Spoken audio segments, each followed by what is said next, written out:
Борбата за разрешување на претседателката на Врховниот суд Беса Адеми е со цел да се врати Груевски и да биде амнестиран, а зад кампањата за нејзино разрешување стојат ДУИ и Судскиот совет, реагираат од Европскиот сојуз за промена.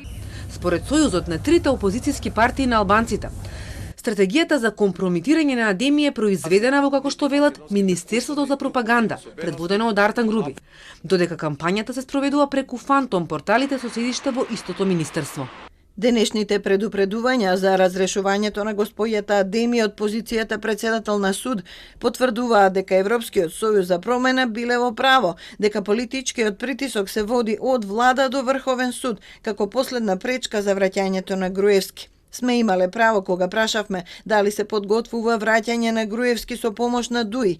Сме имале право кога алармиравме за политичкиот притисок на ДУИ кон Беса Адеми.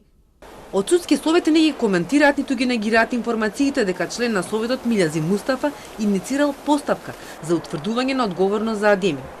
Ова следува откако председателката на Високиот суд во интервју говореше за мешање на политиката во правосудството, во период кога се погласно се зборуваше дека има влијание за оживување на аболициите на екс-председателот Иванов преку Врховен.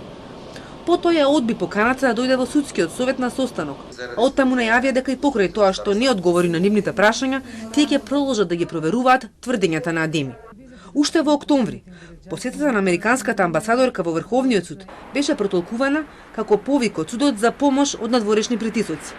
Тогаш од Врховен се огласија преку соопштение дека судството не сме да биде под притисок на политиката и не треба да се дозволи мешање на другите власти во донесување на судските одлуки.